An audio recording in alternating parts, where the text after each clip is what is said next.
You know, just because you go on break and take your mask off doesn't make you not ICE. How do you feel about being an ICE officer in Minnesota terrorizing our city? I feel great, actually. Yeah? What do you guys think you're doing up here right now? What do we think we're doing? Yeah, what are you doing? Our jobs. What is your job, if you could fill me in? You just said what it was. Terrorizing cities is your job? Looking for ICE. Yeah? What is ICE supposed to be doing up here?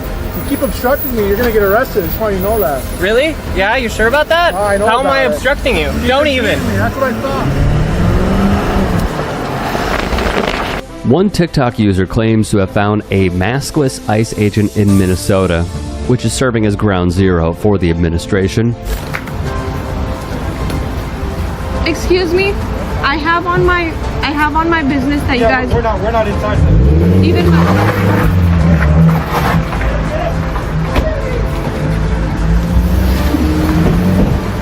While communities find very creative ways to help out one another, 56-year-old Chang Lee Scott Thao, an American citizen, was detained by ICE agents on Sunday. Thao said he had been napping when federal agents forced entry into his Minnesota home, arresting him at gunpoint without a warrant.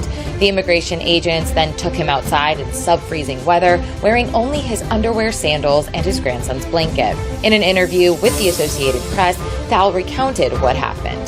They pointed a gun to me and my daughter-in-law, and then they told me to come out here without my clothes on. I was short only, and then they just handcuffed me right there. The family says they offered Thao's ID to the agents, but they took him outside without looking at it. They just take me out there without any clothes on, unless only the blanket. Only my grandson's blanket covered me, take me out there to the car. They didn't say anything that was wrong. And then suddenly, they tried to take a photo of me, but I didn't want to, right? And then they drove me all the way to Minneapolis, I don't know where. And we stopped middle of nowhere. An hour or two later, Thao said the agents returned him to his home and only then looked at his ID. My son grabbed my ID, showed it to them. They just said, okay, you're good. So they freed me. And they didn't say anything. They didn't say sorry or anything. They just, okay, you're good. They just left. this is the reality of the United States of America in 2026. Good morning, everyone. I'm Mark Ruley, Police Chief of the City of Brooklyn Park. Behind me is a bunch of amazing police chiefs that are here in support of a very short but very important message that we want to share with you. What you won't hear from any of us today is rhetoric of abolish ICE or that there shouldn't be immigration enforcement.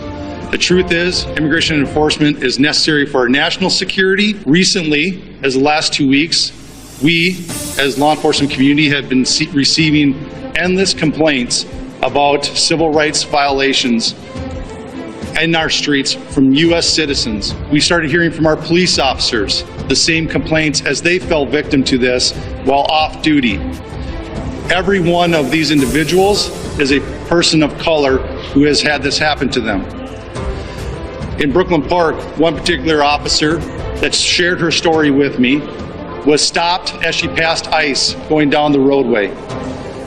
When they boxed her in, they demanded her paperwork, of which she's a U.S. citizen and clearly would not have any paperwork.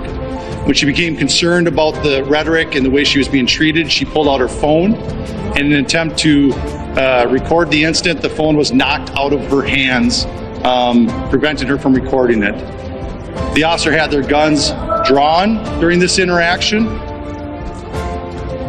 And after the officer became so concerned, they were forced to identify themselves as a Brooklyn Park police officer in hopes of slowing the incident and de-escalating the incident down. Where these police officers even admit they have been targeted. In other news, water is wet. I'm sorry, you thought you were immune? In this system?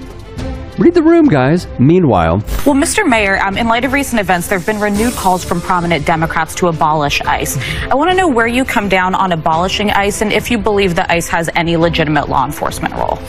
You know, I am in support of abolishing ICE, and I'll tell you why. Because what we've...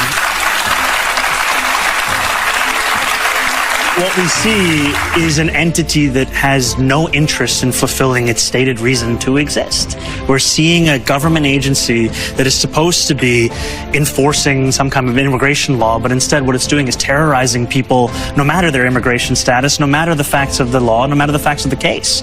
And I'm tired of waking up every day and seeing a new image of someone being dragged out of a car, dragged out of their home, dragged out of their life. What we need to see is humanity. And there is a way to care about immigration in this city and in this country with a sense of humanity. What we're seeing from ICE is not it, and we have not seen that from them in a long, long time. So, you know, it's really nice to have you here. The lib moms just heard about abolishing ICE on their televisions. Congressman. That's funding for the VREs.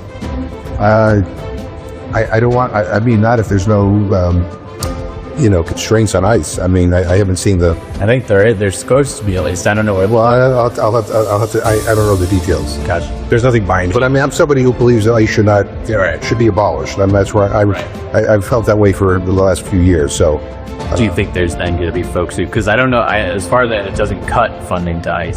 It has some... Well, ICE get money in the big ugly bill. They're getting more money now. I mean... They get $403 million in detention. So is that a red line, do you think? Well, I think we need to understand, what are the... what's actually in the bill. But, I don't want one more penny for that. That's me. Another Dem would come out in support of this. And I want to say about Kristi Noem, what a dangerous cocktail of authority, bigotry, and incompetence. She should resign or needs to be impeached. But she is a danger, and ICE is a threat and a danger to every person that calls this country home. And finally, this is why I've introduced the Qualified Immunity Abolition Act, because these federal officers must be held accountable. There can never be justice, because justice would mean that Renee Good would still be alive. It means that Keith Porter in California would still be alive. It means Silvario Gonzalez in Chicago would still be alive. There can never be justice, but there must be accountability. And in the same way that we have accountability for doctors when there's medical malpractice, or lawyers when there's negligence, there must be the same accountability for federal law enforcement when they act with callous disregard for human life. Fellow Massachusetts Dem Ayanna Pressley backs it too, writing in a tweet, abolish ICE, impeach Kristi Noem, end qualified immunity. I come from the most beautiful, blackest city in the country, the city of Detroit, where we birth movements. But today I am seeing a movement being built right here in Twin Cities. And it is reminding us that our government will not save us. It is only us. We've been taught through history of that. You see our corrupt Supreme Court literally enabling and emboldening the fact that they can now go around and racially profile and target people based on what they look like and where they work. DHS used neo-Nazi anthem for recruitment after the fatal Minneapolis ICE shooting. And the federal government is openly embracing white nationalists online content, including in the recruitment post after ICE agent Jonathan Ross, I'm going to say his name, killed Renee Good. DHS, the Homeland Security's official Instagram, I don't know if you all know this, made a recruitment post. We'll have our home again, attaching a song, same name by Pine Tree Riots. It's popularized in neo-Nazi spaces. The track features lines about reclaiming our home by, quote, blood or sweat, language often used in white nationalist calls for a race war. They use images like this. You can't see this to the directors. Come on, ask you. It says invasion here. It says America needs you to join ICE now. Look at this image. It is very clear what is intentionally happening here, and I want my colleagues to know this. In Southwest Detroit, where I was born and raised, we've been complaining about ICE since 2010. This is an agency that is reeked of this. And when Speaker Johnson, and Chair Jayapal knows, when Speaker Johnson says ICE is doing what it was created to do, remember this when the funding comes up next week. Rashida Tlaib, one of the best that the left has to offer, also wrote abolish ICE now in a post on social media. Hey, I appreciate you watching. Now if you can, please do become a channel member by going to youtube.com/TYTsports and clicking the join button. If that's too much for you, you can just go to tyt.com/join to become a member. It helps all of us out here at the Young Turks and keeps our network afloat. In addition, you can follow me on my socials on Twitter, Instagram, and TikTok. Appreciate the love. Have a great day.